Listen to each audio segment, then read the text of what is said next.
What is the deal with teachers who have no experience? There are teachers online and in business and in music and in art who are not well known. Why are we paying to learn from them? I'm not going to business school unless John D. Rockefeller is the one grading my essay on antitrust regulations, and honestly, I'm not going to into computer science unless Bill Gates is there watching my every move telling me what to do next. Stephen Hawking isn't my physics teacher. Why the hell should I go into physics if Stephen Hawking is not going to be my professor? RIP to Stephen Hawking. And I don't want a basketball coach either. I don't like those things. I want Michael Jordan holding my foot while I practice because my two hands are going to be busy shooting hoops. Does this all sound a little bit crazy? Before I go on this little tangent, please let me know in the comments below. I love to hear what you guys think about this. Welcome back to my channel. My name is Samuel and I want to make self-growth normal. If you want to make self-growth normal, because I don't want to do it alone, then make sure to smash that like button for the YouTube algorithm. I think that a lot of this video centers around a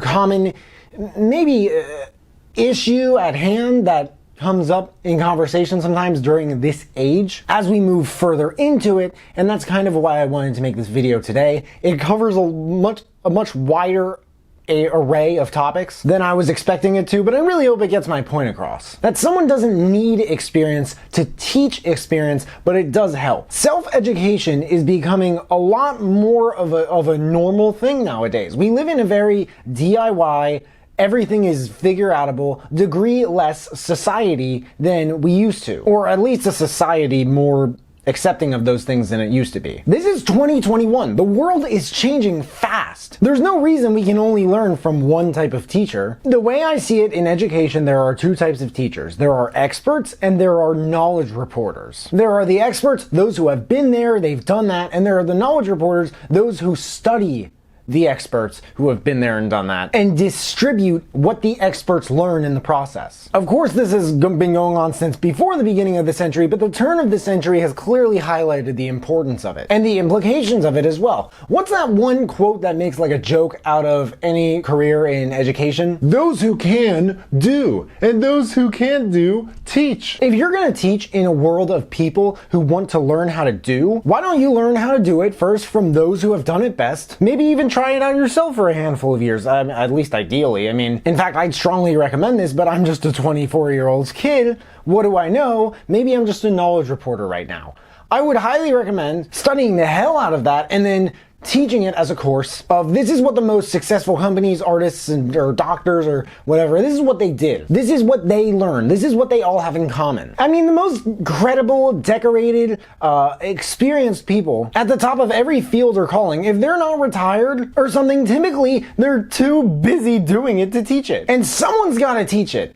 But do they really have to? I don't remember where I got these numbers from, but I do remember getting them a couple of years ago. 78% of college students don't end up doing for a living what they got their degree in. It sounds a bit dismal if you think about our, $1.7 trillion college debt crisis? There's a great video about that that I'm going to link in the description below by Patrick Bet-David in Valuetainment. But Sam, if 78% of college students don't end up doing what they got their degree in, then what about the other 22? Let me tell you about the other 22.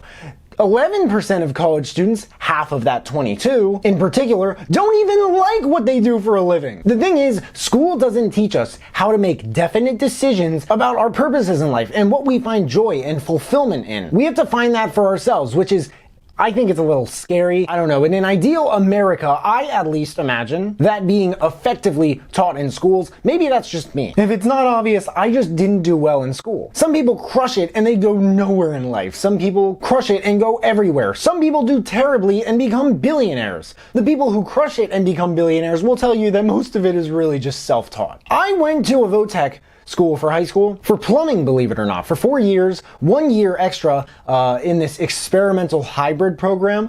Ooh, experimental hybrid. I was actually like the first or second student in like the history of the school to do it. I don't know if they're still doing it. It's a program that transitions the students from school to a full-time career in the field, and they get to see where, what they see in the field meets what they learn in school, which tends to decently resemble or at least mimic what happens in the field, especially if you're in gardening or farming or something. Get it? Because it's like a field.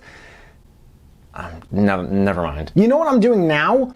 auto sales, and I have a YouTube channel and I review books in self-development, business, and technology, nonfiction. I know those have nothing to do with each other. I try to avoid talking about cars as much as I can in this channel. It's kind of hard sometimes because they're so fun to learn about. But if I'm in auto sales and I have a YouTube channel reviewing books in self-development, business, and technology, why is that? Well, part of the reason is that I like to selectively learn from experts in some areas and knowledge reporters in others. You can learn from the best, but who's to say that you can't learn from those who learn from the best? Doesn't that add some credibility? Especially if the best are like, dude, this guy is on fire. Like, he really knows his stuff. He's spoken to so many of us. Something else is that the best, the experts, the ones who have done it, they might not even be very good at teaching how to do it. But again, like, if you study them in a certain way, like, it's kind of like you can teach yourself. So you may not even need a knowledge reporter. Maybe you just need to study an expert. You don't even need the expert. So it's almost like, you know, if an expert sucks at teaching, it's almost like they have no credibility as teachers. And all of a sudden, it's like that skill of teaching, it kind of comes in handy, and it sort of begins to look like useful compared to credibility as a master at whatever craft you're studying. But what do you guys think about this? Like, should we be learning from people who have done it, or people who maybe they haven't done it or much of it, but they've definitely studied a lot of people who have done it and they've done it in great depth? Like, what do you guys think? Please let me know in the comments below. Let me know if there are any other topics that are kind of like this that you'd also like me to speak on. I don't do videos like this that often. Most of the videos I do are, of course, book reviews. But if you like this video, make sure to give it a big thumbs up, hit that subscribe button so you can see more of the stuff I'm putting out, and if you want to turn it up a notch, please feel free to hit that notification bell so you get a notification whenever I drop new videos. That would mean the world to me. Thank you guys so much for watching. I really appreciate it. You can find me everywhere, and I will see you then.